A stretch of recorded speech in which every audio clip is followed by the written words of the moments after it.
Have you ever stopped to wonder if your money situation, the struggle, if they go deeper than just budgeting or how many hours you work? Right. Could there be something hidden, like in your subconscious, that's actually, well, shaping things financially for you? That's a really fascinating idea. Yeah, and that's exactly the territory we're diving into today. We've got some really interesting material here looking at how the law of attraction, LOA, might offer a way towards maybe a more effortless flow of money. Exactly.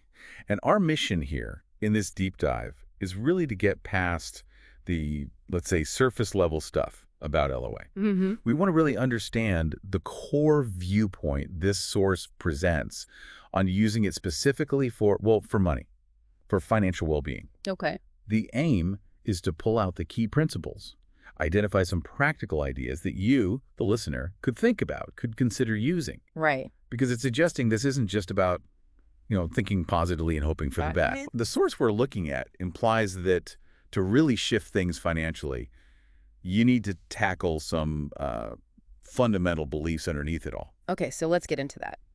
The source kicks off with a story, and I think this is something a lot of people might relate to. Yeah. This feeling of working really, really hard, doing all the right things, budgeting, maybe trying to save. The responsible stuff. Exactly. But still feeling like you're just constantly fighting against this tide of debt or financial frustration, that kind of nagging feeling of why isn't this working? I'm putting in the effort. And what's interesting is how the source explains that feeling, that persistent struggle. How so?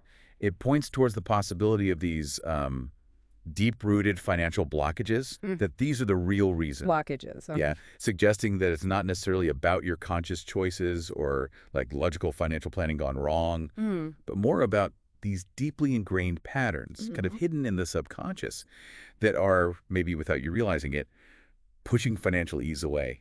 Wow, that's quite an idea, isn't it? That your own subconscious could be working against you financially, like invisible roadblocks. Totally. And the source paints a picture with some scenarios that feel very, very real. That feeling of working so hard, but just never getting that breakthrough. Yeah, the plateau. Or when money does come in, it just disappears like sand through your finger. Oh, I know that feeling. Right. And what about that little pang of guilt when you think about spending money on yourself, even for something you actually need or would really enjoy? Definitely. That one hits home for a lot of people, I think. Yeah, and if any of that sounds familiar, the source basically says, hey, you might be hitting one of these money blocks. And that perfectly leads into what the source suggests is the crucial first step if you want to change things. Which is? Actually figuring out what these underlying money blocks are, identifying them. Okay, how do you do that? The source puts forward this really thought-provoking question to kind of start that process. It asks you to consider, what did I learn about money growing up? Ah, going back to the roots. Exactly. It's encouraging a look at those early messages, the experiences, maybe things that were said, or even just the atmosphere around money. Yeah. That might have shaped how you believe and feel about money now. Yeah. Often completely unconsciously. That makes a lot of sense because those early messages, whether they were explicit like money doesn't grow on trees or just absorbed, they can really stick, can't they? Forming these almost automatic beliefs. The source gives a couple of really clear examples that I think people will recognize. Like what? Like the belief, I just don't deserve money. Or that other one, which seems kind of contradictory, but you hear it, more money just means more problems. Right, the fear of success, almost. Yeah. It's actually kind of startling when you think about how much power those simple-sounding ideas might hold over your finances. So once you start bringing those beliefs out, into the light where you can see them, Okay. the next step, according to this source, involves actively reshaping them. And the tool for that, affirmations. Affirmations. They're right. Heard of those. Yeah, but here it's framed as consciously flipping the script. You identify the negative limiting belief. And you deliberately choose and use a positive statement to counteract it, to replace it. So it's not just passive wishing. It's like actively reprogramming, training your brain maybe. That's a good way to put it. Training your brain to accept a new, more empowering story about money. And the source gives some really concrete examples of this swap. Okay. Well, taking the thought like I'm just terrible with money, that self-criticism. Yeah, common one. And intentionally replacing it with something like money flows to me easily, or shifting away from that feeling of lack, like I'll never be rich, Right. to stating, I am a magnet for abundance. I'm a magnet for abundance. Okay. And what's really emphasized here is this active replacement. It's not just about trying to ignore the old thought. No. It's about consciously, consistently putting the new one in its place. The source even kind of hints that the repetition and really engaging emotionally with these new affirmations helps them sink in deeper. Okay, that makes sense. Practice makes permanent, maybe? Stuff like that. And then building on that, we get to something the source calls the feel it real exercise. That sounds pretty central to this whole LOA money approach. Can you walk us through that one? Absolutely. The Feel It Real exercise seems to be about combining visualization with, crucially, emotion. Emotion. Okay. Yeah. The source describes it like this.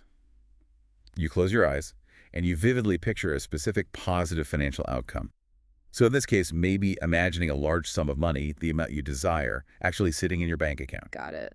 Visualize the goal. But here's the key part. It's not just seeing the number. The instruction is to really connect with the feelings that reality would bring up. Okay. So what kind of feelings?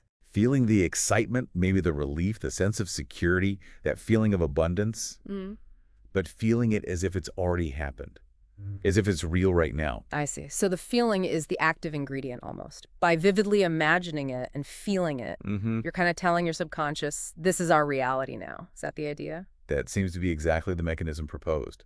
By aligning your internal state, your feelings, with that desired outcome, Yeah.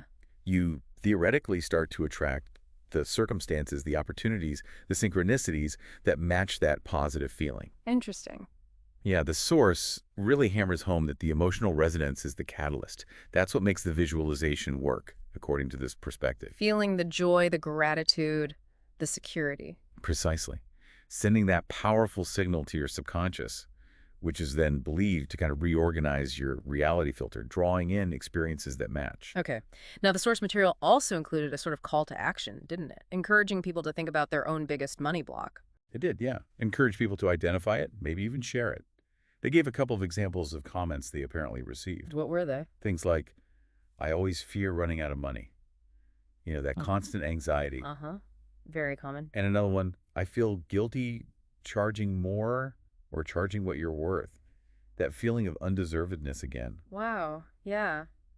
It's quite telling, isn't it? How widespread those kinds of underlying feelings, scarcity, lack of self-worth related to money seem to be. It really highlights that these aren't just individual quirks. They're quite common patterns. And the source then offers a next step, a free resource, Okay. a money magnet checklist. They position it as a tool to help people pinpoint and start dismantling these limiting beliefs around money. Right. The ultimate goal being, as they put it, to shift your mindset from scarcity to abundance. They even suggest it's kind of a step-by-step guide for tackling these beliefs. Okay, so if we were to kind of boil down the main takeaways from the source material, Yeah, let's summarize. it seems to be this core idea. Our subconscious beliefs about money can act like these hidden barriers, right? Stopping us from experiencing financial ease. Yeah, exactly. That's point one. Then the proposed way forward involves, first, becoming aware of these blocks, that self-reflection piece about your upbringing. Step one, awareness. Yep.